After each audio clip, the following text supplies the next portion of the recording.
Hi there, and welcome back to another edition of ScaleUp Radio, the podcast inspired by the Entrepreneurial ScaleUp System and designed to make navigating our scale-up journeys that little bit easier by learning from others' experiences. I'm Kevin Brent, and today we welcome Steve Lowy, who is the CEO of AES, a unique company providing experiential learning and housing solutions for US university students in London. And Steve shares AES's journey from a family-run hotel to an innovative educational provider, and they now support around 4,500 students annually. And under his leadership, AES navigated the challenges of COVID-19 with resilience, introducing virtual internships and expanding internationally. And Steve's passion for delivering life-changing experiences to students and his focus on sustainability and mental health in the workplace shine through. So join us as Steve discusses the importance of personal connections in business, his approach to continuous improvement, and his vision for AES's future. So don't miss this insightful conversation with a leader who's making a real impact in the world of international education. And make sure you don't miss any future episodes of ScaleUp Radio by subscribing to it wherever you like to listen to your podcasts. And you can also nominate a guest for ScaleUp Radio if you know someone with an interesting scale-up story like Steve's, and you can find out how in the show notes below.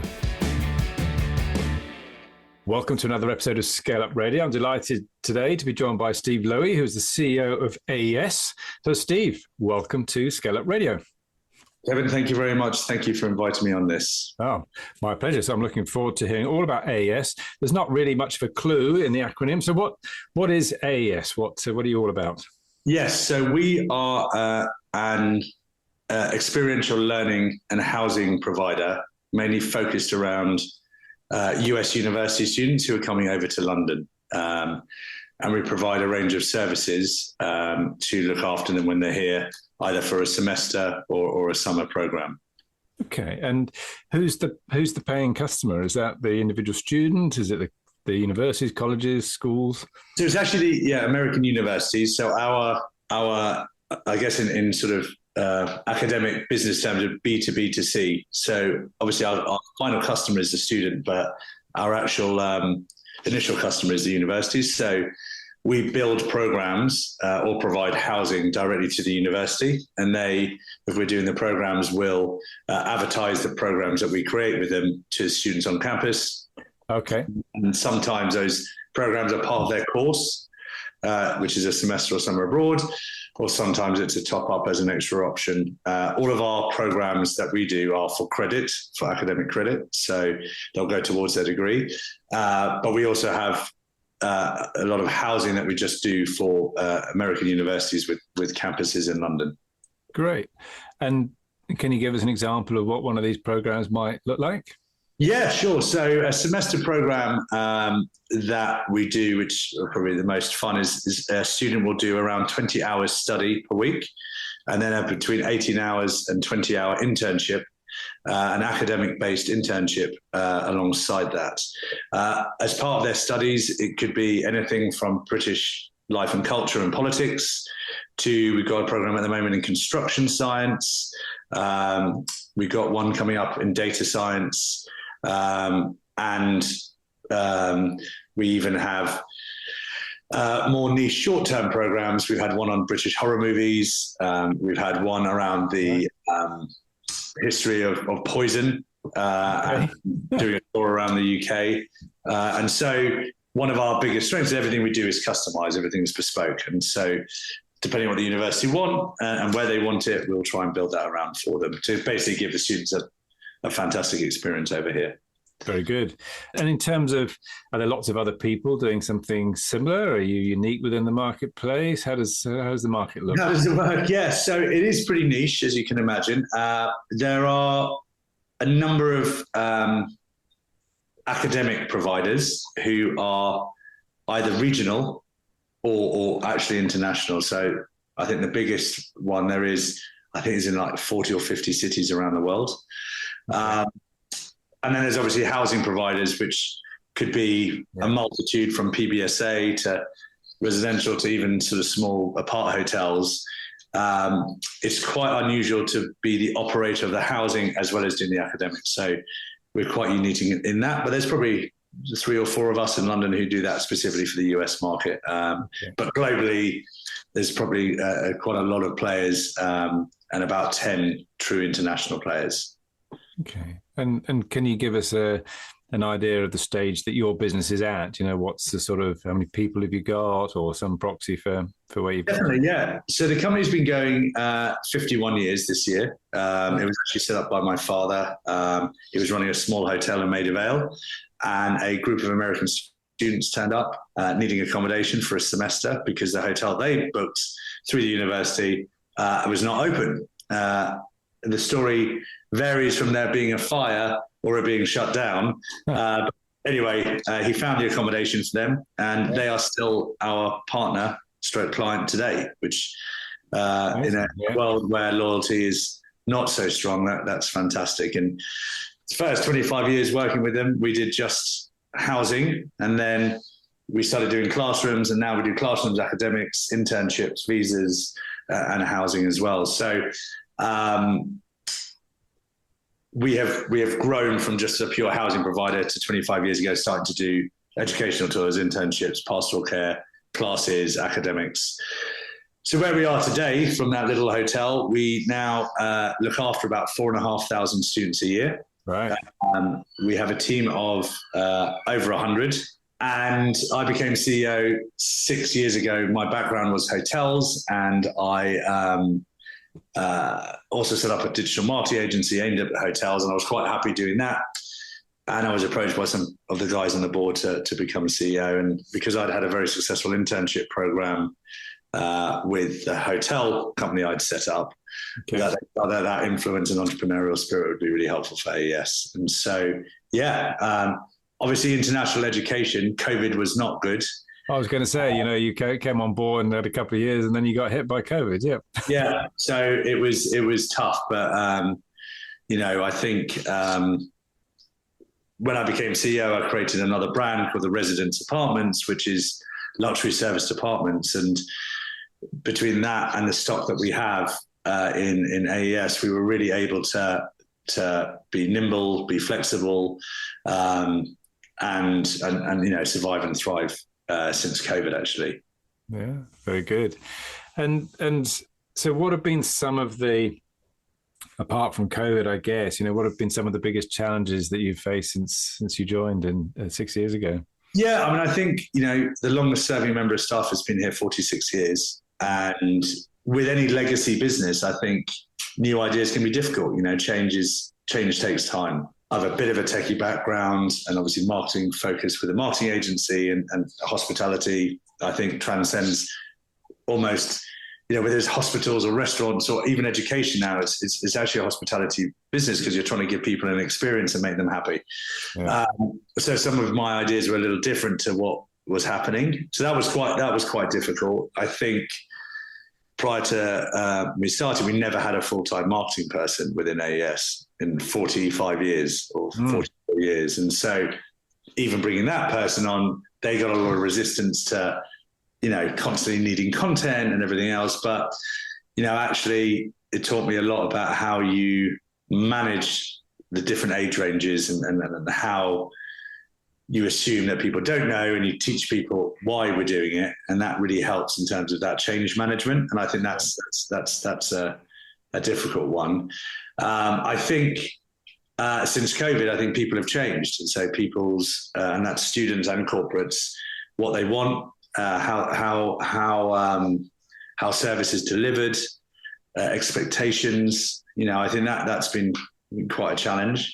Okay. And mental health around students and even my team, making sure that we have the capabilities to support and deal with things. A couple of years ago, we actually did mental health first aid training, which is not necessarily a requirement, but I did it myself because I wanted to understand it. It was 2 days and it was brutal. It was really hard, but we had situations, which any CEO would have had since COVID for sure, whether it's 5 people or 500 or 5,000, you feel a lot better placed to deal with these things. So that mental health side has been challenging. Not that it's not. I've actually quite enjoyed learning it and helping people is something I like to do, but it's certainly been a challenge. I think Brexit And, staffing and that has also been difficult. I think, losing the European workforce that was here was obviously a challenge. Once we reopened from COVID, not all hospitality businesses or service businesses opened at the same time, but once everything was fully opened, we were pretty exposed to the lack of people here able to do some of the jobs needed. Yeah. And then finally, a more recent one is the utility increases that the UK has experienced in particular over the last 12 to 18 months has been so difficult, and it's not something that you can recover. Our electricity and gas bill pre-COVID, I don't mind sharing, is just over £300,000. Last year was 1.2 million. Yes, right. So, it's hard. It's a very hard thing to deal with. It's not like I can come up with a magic wand to fix it. Fortunately, they're coming down now. That's been a real challenge. As you're growing, obviously your cost base has grown, and that inflationary increase, which I think has hit a lot of companies that require a lot of people and a lot of things, has certainly been a challenge. So how did you approach that? Did you have to pass that on to your customers? How did you go about approaching that?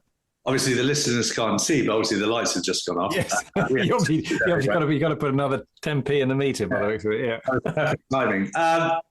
We've actually went on our, which I wanted to do anyway. We went on our ESG journey through that, and we have a dedicated person now who just got our first accreditation with Planet Mark, which we're very proud of. Okay.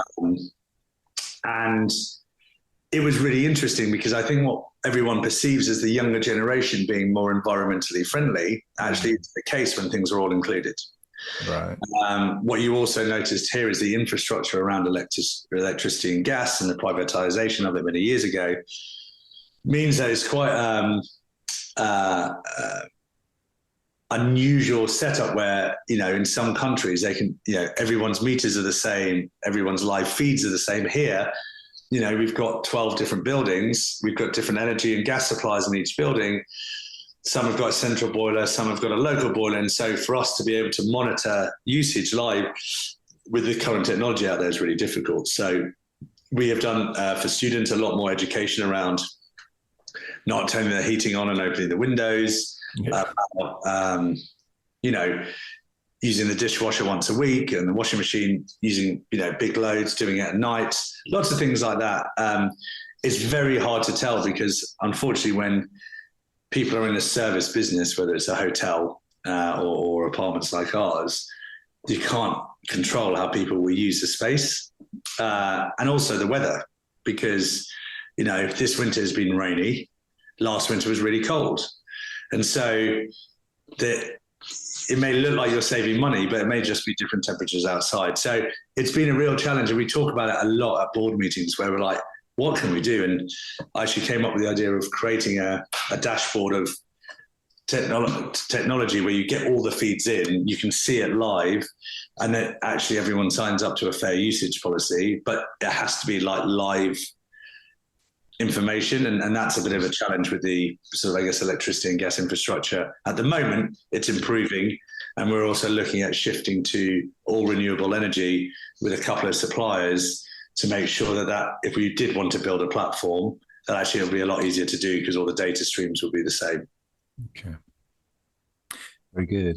So just going back to something you mentioned about the change management, tell us what that's like coming into a business that's been running for 40 plus years, and then you come in as the new CEO. What's that like? I think I like changing things. So it's a challenge. I think what I've learned personally, and I'm very honest with my failings, is that sometimes you got to realize you're going to get criticized, even if it's the right thing, and you have to just build that shield up and hold that emotion to not let it affect you. We actually recently took over another company called the Mountbatten program, which is based in London and New York. Mm-hmm. It's also 40 years old. And we're not making massive changes, but we're doing incremental changes. And I think actually the team have been really open to those changes. And I'm probably better at delivering that now than I was 6 years ago, because I've learned. I love sport, and there's the British cycling concept that they created with Dr. Steve Peters, which was marginal gains. And obviously David Brels, who's now at Man United, was into that. And that's something that I really believe in now, and something I talk about a lot with the team is, let's not look to change everything all at once. Let's try and look for the small 1% or 2% here or there. And actually over a year, if we're always doing that, we'll be a better business at the end of the year. And I think that has been something that I've realized is a really good way of doing change management. I also think one can see a business from the outside and assume things that may be very different on the inside. So that was definitely, I got stuff wrong. And I think I think within change management, and you've seen lots of businesses try to change brands and it's not worked, and sometimes they've done it and it's been amazing. And I think you've just got to, if you do it with marginal gains, you test a little bit. Does that work? Oh, yes, it does. Okay, we can do a little bit more, rather than going all in. And, we changed the brand from Anglo Educational Service to AES. It's a very different look to what it was. We've got a strapline now of experiential learning and living. And actually, that whole change was a really positive thing for everyone of all ages, and everyone really enjoyed being part of that. If I'd have tried that straight away, I think it would have been very difficult. And I think rather than having a fixed 12-month plan of how you're going to change things, is having that sort of gradual quarterly review. Obviously, in America, with new presidents, they call it the first 90 days. Yeah, I actually put a lot of pressure on myself to try and get quick wins, which I did with a team. But then it was a bit like, this needs to just continue to happen to get us to a better point. And now it's just part of our business culture to constantly look at ways to always improve and always change rather than stagnate. So how have you made that work with 100 people? How have you got 100 people actively thinking about those marginal gains, coming from sort of almost a continual improvement point of view? Now, how have you managed to instill that throughout the organization? Well, I think so. We have a lot more regular communication than we used to. I think I do. So before I took over, there was people sort of saw the accounts, but now I do every 6 months I do a town hall, and anyone in the whole company, whether housekeepers, maintenance, or academic director, anyone can turn up to it. Do it at the time in the middle of the days. Lunch is a sort of a carrot for people to come in. Okay, so it's in person. Yeah, it's in person, but people can join online. It's totally flexible, and we normally get 30 or 40 people join, which is really good. Ask questions. I go through the accounts. I go through the forecast.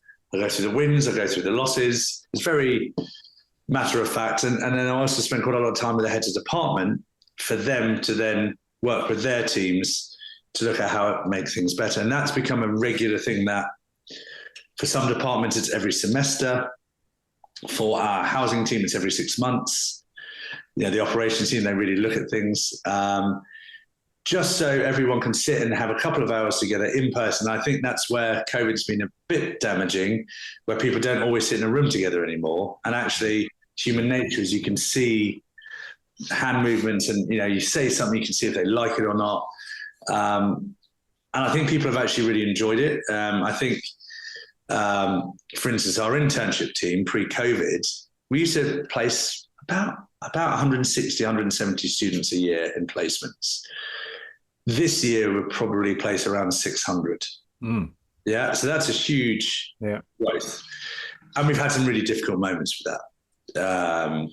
Companies not all in person, students' expectations, visa issues, loads of things. But what the team do now is they really look at things regularly. They look at their orientations, they look at their pre-departure orientations, they look at our proposals and what we're saying to the universities. We change the interview form for the students every 12 months. It's that, and I don't have to chase that. which is wonderful. And I think that for me is something I really enjoy. And then every 6 months I talk about marginal gains again and see where we've made those marginal gains, because you can track them, some are financial, some are process driven, it's time, people's time is quicker. So I guess it's a bit like the British cycling team. Eventually they didn't talk about it just became nature. And I think that, when people talk about missions and company culture and everything else, I think that is a really strong piece of what we've developed now. And I think also trying to look at the positives when things are tough, which is what we did a lot of through COVID, means people look at change in a more positive manner. And I always say, if it's change that makes your life easier and therefore less time on certain tasks, that's brilliant. That's good for everyone. So that's probably how I do it. Very good. And you mentioned quarterly planning, 90-day planning. What does that look like within AES? So we have a constant, financially, we have a constant rolling 3-month forecast, which each department head feeds into, even if it's cost related from the operations team, that they'll do that.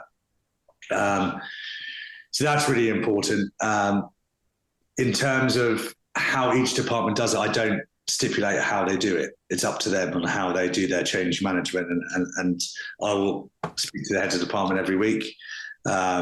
The general manager of our housing, and so he's got the largest team, with all the housekeepers and maintenance and compliance and IT. He's got a team of about 60.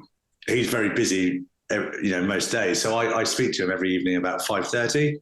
He still work. We have a call about 5:30 to 6, talk about the day. And when there's big projects, like they're looking at IT at the moment, of how to have a better integrated compliance service ticketing system, how that syncs with our property management system, he'll update me. Say, all right, I had a team meeting today with his head of department. Yep. This is what we're doing. And so I think because we're a family business, I've always tried to keep that sort of slight family feeling around. So it's less corporate structured, but there is a soft structure behind to make sure that we're constantly doing things. The town hall that we do every 6 months is probably a little bit more structured. It's half an hour with half an hour for questions and or updates from certain people. So our ESG manager the next one will update where we are and show him our 2 or 3 year plan to go through the different stages of our carbon reduction, as well as our social and governance pieces as part of ESG. So we try and make it as short and sharp, because I think also since COVID, people's attention spans have dropped, and therefore I don't want to be talking to a brick wall. And so trying to keep it short and less waffly is really important. Very good. And how you mentioned sort of the structure, trying to keep that family feel. How have you organised the 100+ people? What does the broad structure of the business look like? So I'm CEO, and then we've got a couple of directors, one who does more the academic side and one who does the student housing side.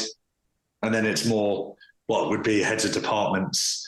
And then underneath heads of departments, sometimes there's a team leader or a manager. So underneath operations, we've got a head of housekeeping, head of maintenance, a head of compliance, and then teams underneath that.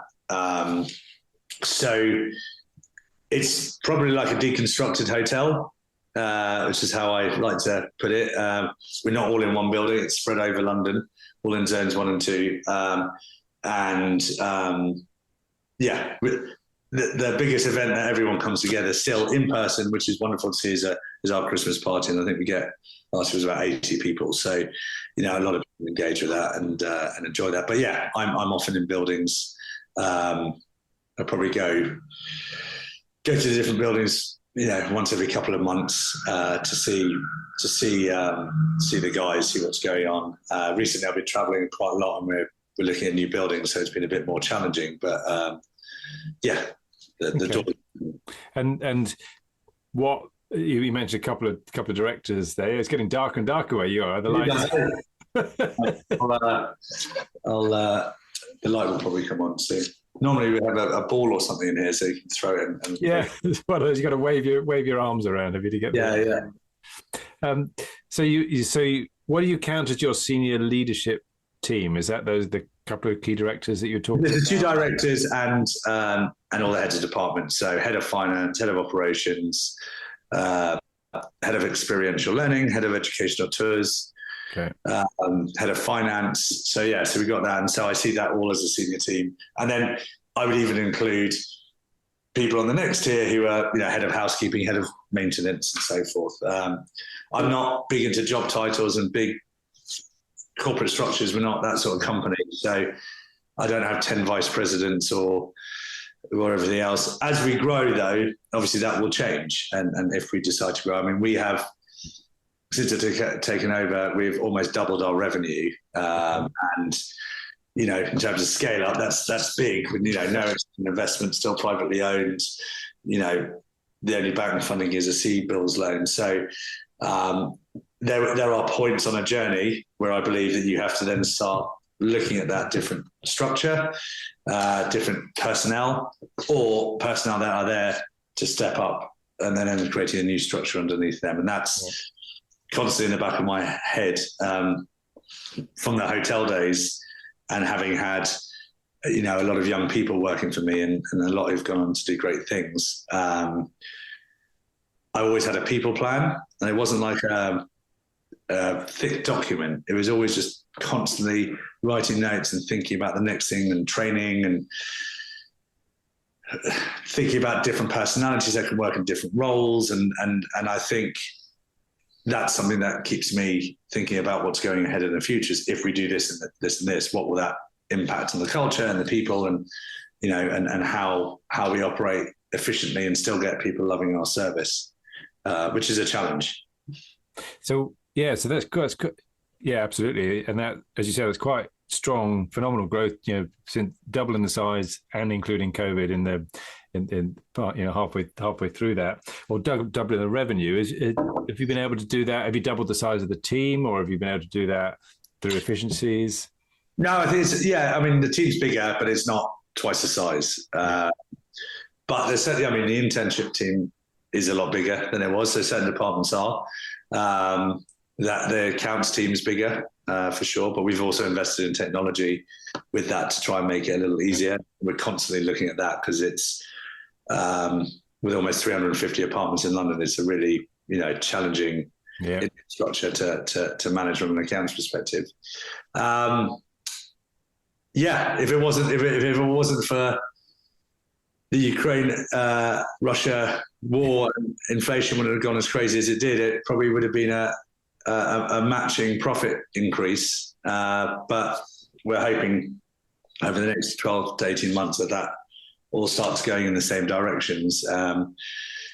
Fortunately, we had the top line growth because that covered a lot of the costs, the extra costs that we'd incurred. But we have looked at efficiencies, and we're going to go on our next journey around IT and systems, and how we do it really well. It doesn't have to be super expensive, but really choose the right system and really look at every big process that we do and how we can make that more efficient. Because I think that's our next challenge is getting those efficiencies in. Yeah. Okay, good. And clearly very, very strong on the culture, very strong on the people. How do you, when you're recruiting and you're looking for new people, how do you work out whether they're an AES person? What sort of things do you do there? I think the personality is the most important thing. There's certain roles that need core skills. I think we really need team players. It's ultimately 4 or 5 businesses in one. We don't necessarily need everyone to come to every activity, but someone who wants to be part of it. And also increasingly where certain skills are needed is really making sure that we match the personality with the skills and don't get blinded by the personality. I think a lot of the skills you can train with certain systems, but obviously they have to have some core skills to be able to do that. Obviously, we also interview a lot of interns. So I suppose also in the recruitment cycle a lot with seeing people and listening to people. And so that's, I think, really important.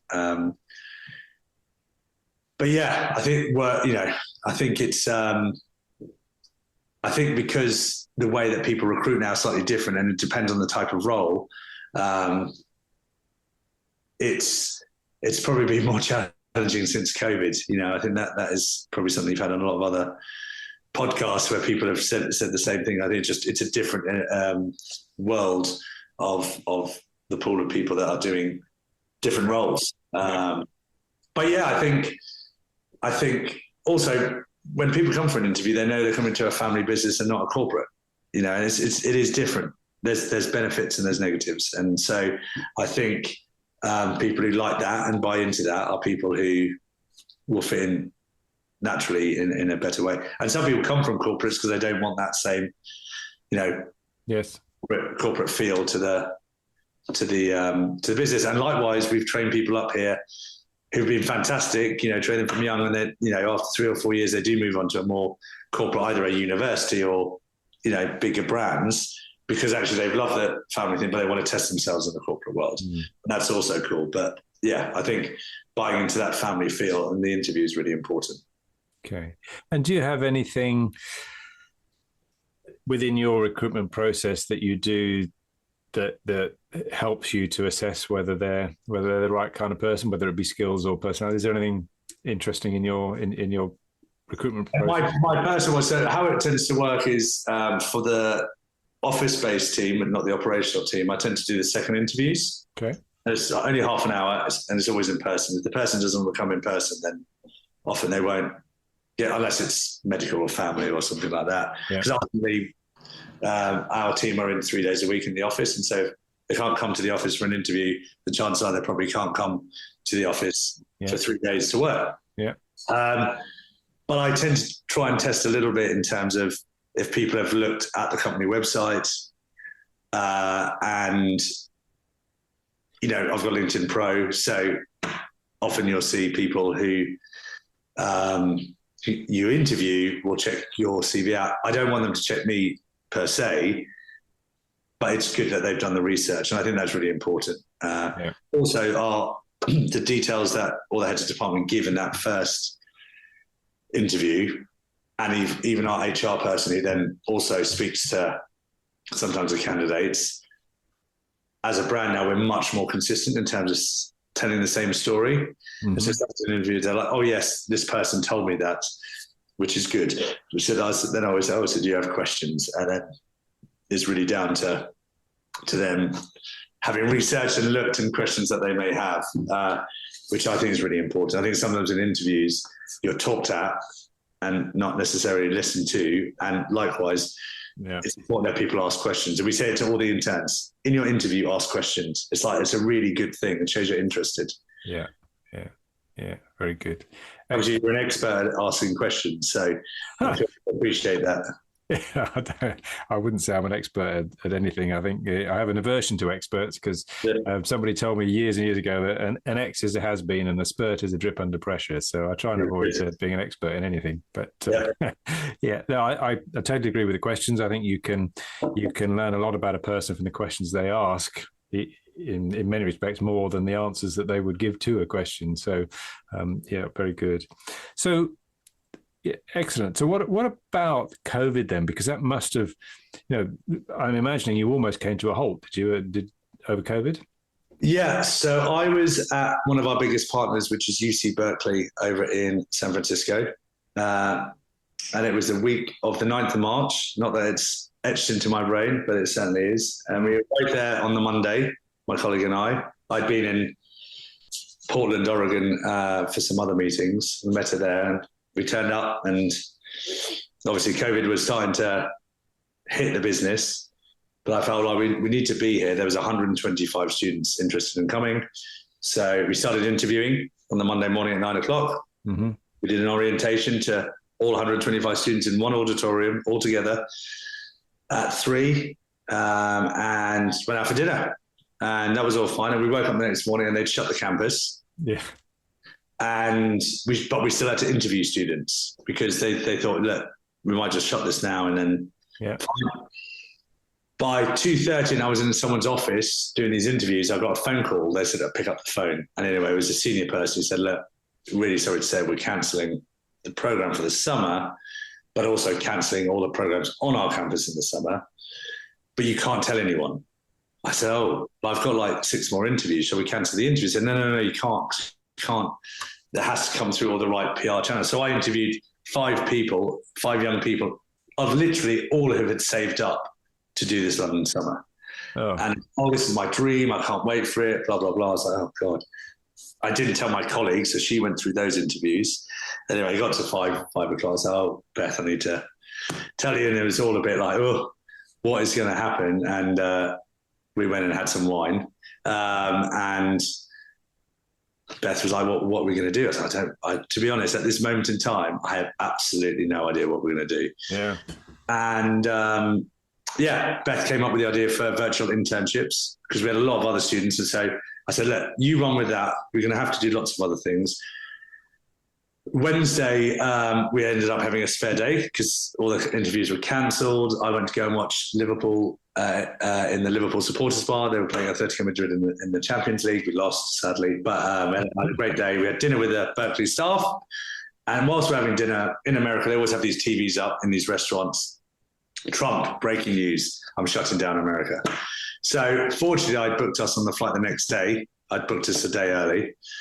And so we left San Francisco. I landed on Friday, the 13th of March, 2020, into London and had a shower at the airport and came straight to the office. Had all the heads of department, everyone petrified. And brutally honest, I cried. I in front of them, I was like, I have no idea. I'm exhausted. I haven't slept all week. I just don't know what I'm going to do. And so we went to the pub because you do that in the UK. We went to the pub, we had a few drinks, and all the junior staff were like, Steve, you got this, man, don't worry. And it was great to hear, but I was also petrified. And got home and my wife said, look, you just need to sleep. The next morning, I found it really hard to do things. And I was struggling to breathe a bit. And I've never had anxiety. And basically, I spoke to a friend and he's like, Steve, you now have had anxiety. Welcome to the club. I was like, oh, great. Okay. Having it the first time at 39 was unusual. And so, I met with my dad and some other family members on the weekend, and then met the general manager for all the operations, who I've known for 20 years and worked with him through lots of different situations. And then Monday morning, I had a plan, and it was, a plan that we had to constantly change almost every day, or sometimes every half a day. And we worked through it. I left to America with 1,000 students, and I came back and there was 0. And so we did all sorts of stuff. We helped the NHS with housing. We reached out to people on Twitter, nurses and doctors who'd been kicked out of their homes or flat shares. We started renting our apartments just to normal people, because a lot of people were moving around, trying to get new places to live, different environments. And we started doing virtual programming. And then we actually got our first group of students back in January 2021, which was a miracle. And because we had that and we had that photo, I truly believe that's why we've been able to grow since, because people saw our resilience and saw we were active and everything else. But it was, negotiating with landlords, obviously trying to get the CBILS loan, using the furlough scheme where needed, trying not to make people redundant, although we had to sadly make a few redundant, and in the back of my mind, and I'm a positive person, probably why I've not had anxiety before, is working out what we were going to do once it finished. Yeah. And the news was saying this was never going to end. And I was like, that's not possible.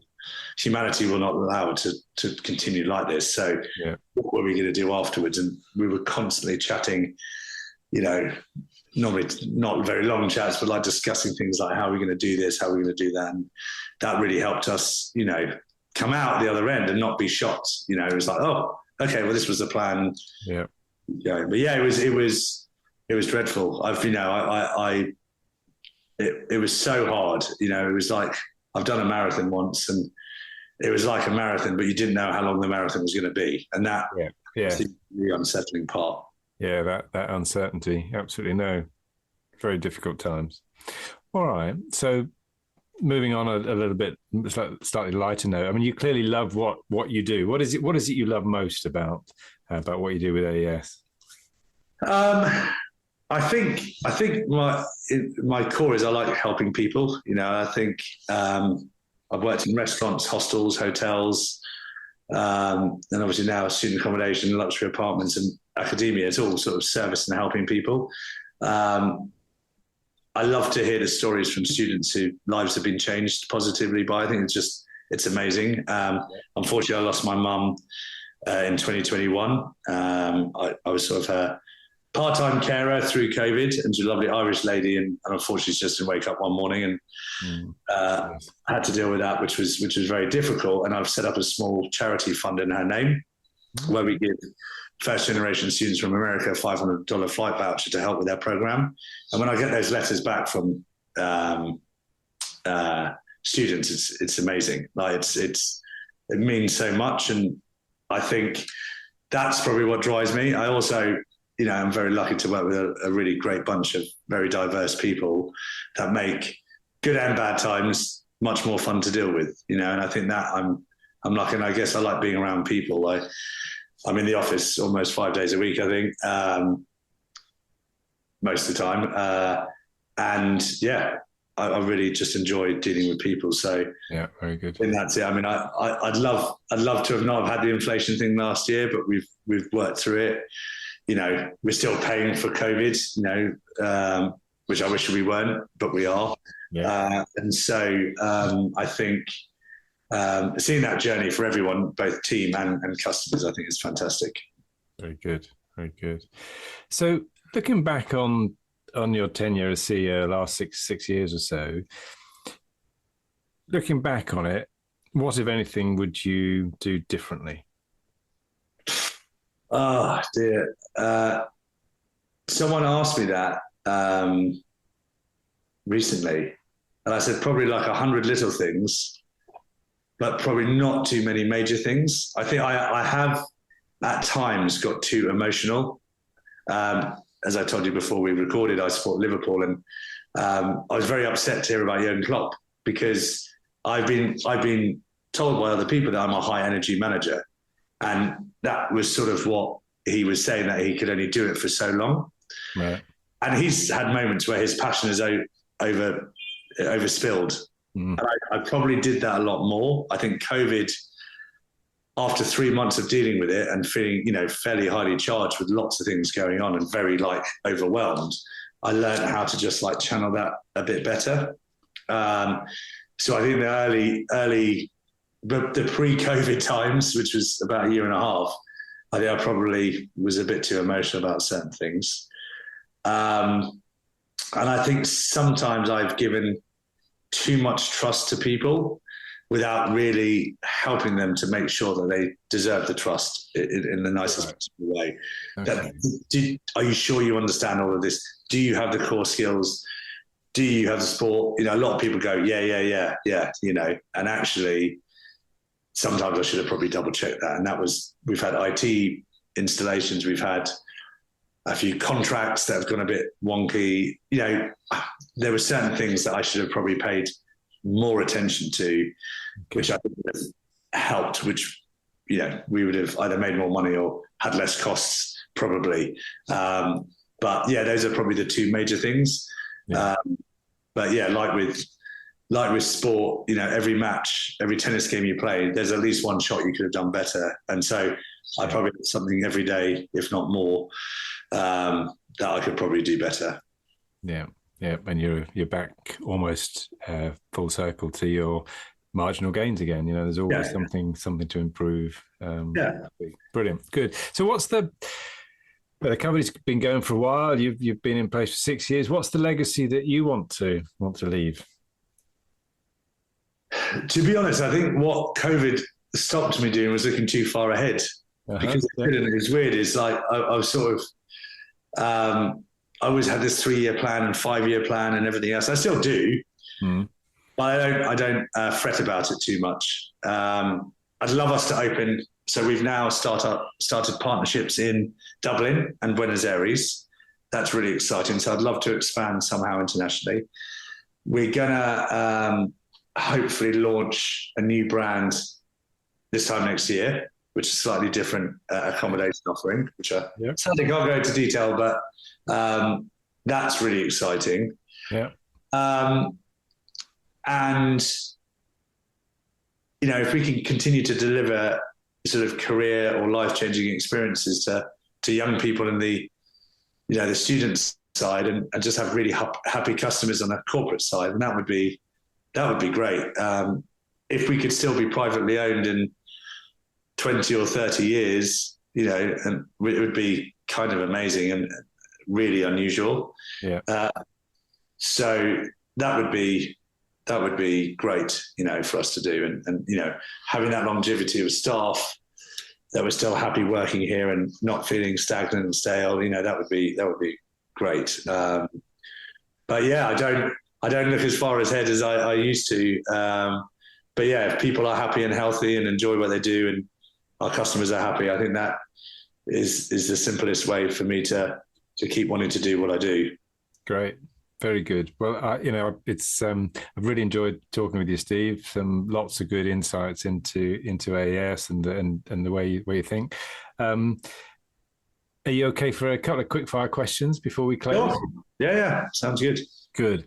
So, if you could go back to your younger self, maybe quite a lot younger, what advice would you give yourself?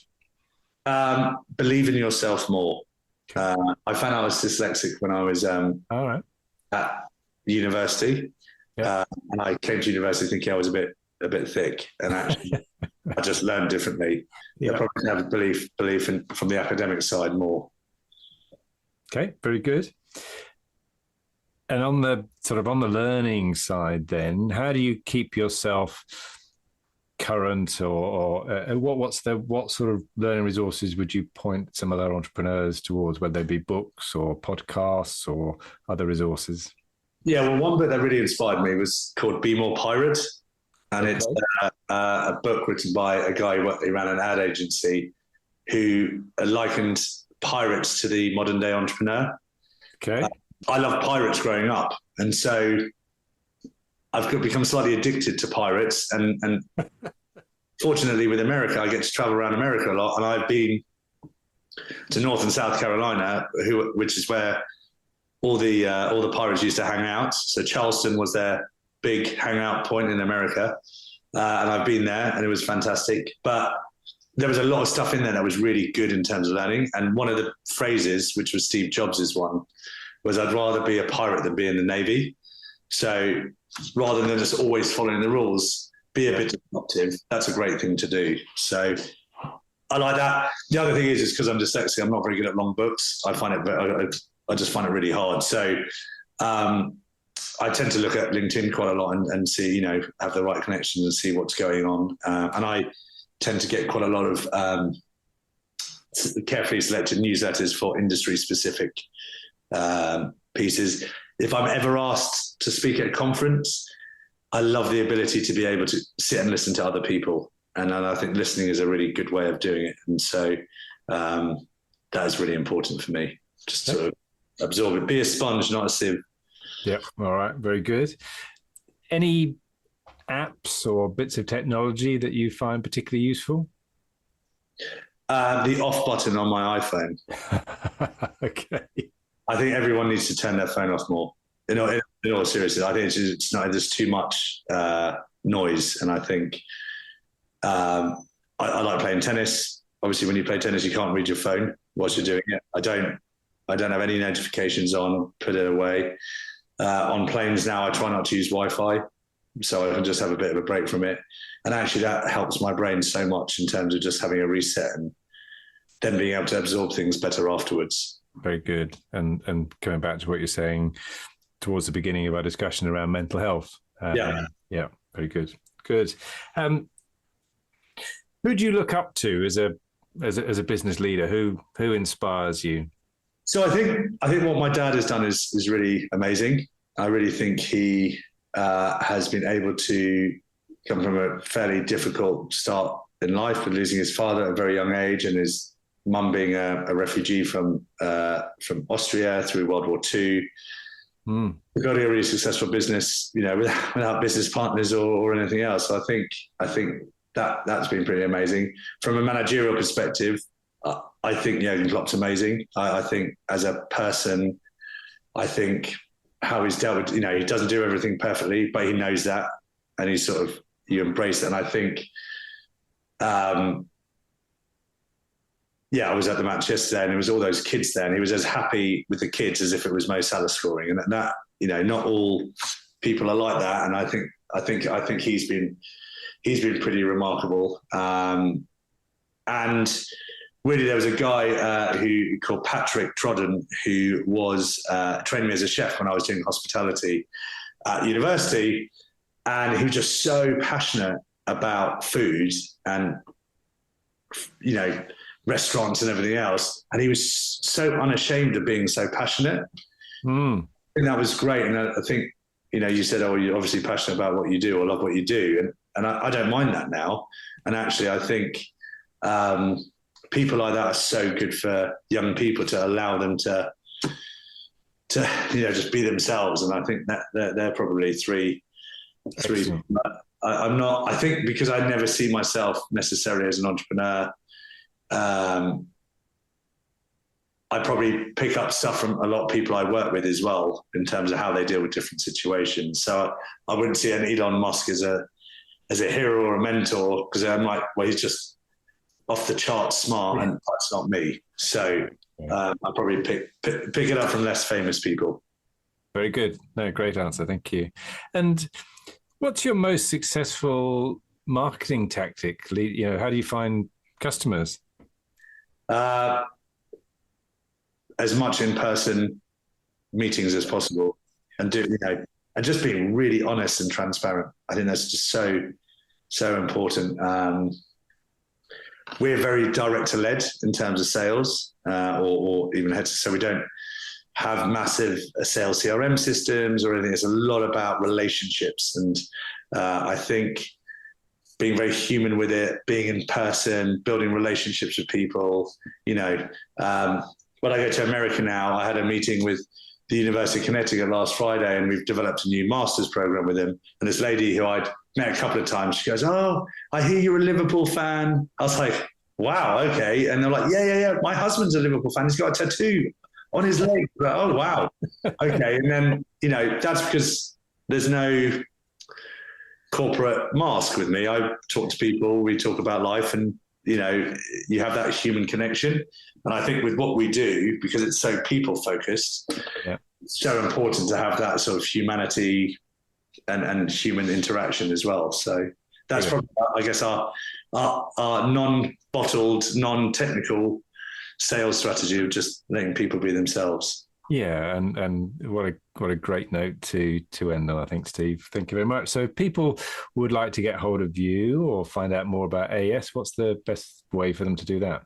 Yeah, LinkedIn I'm pretty active on, so Steve Lowy on LinkedIn, or if people want to email me, if they want to host an intern this summer in London, in central London, they can email me on steve@angloeducational.com. Fantastic. Steve, thank you very much for being my guest on ScaleUp Radio today. Thank you for inviting me, Kevin.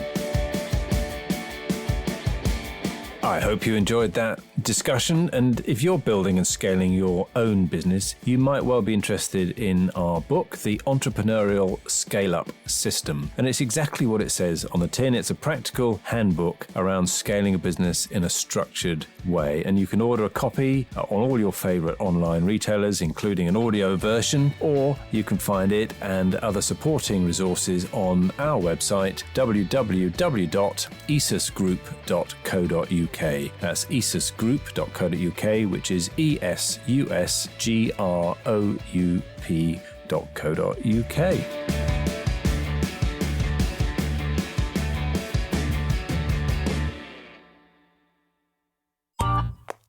This has been a Monkey Pants Productions podcast.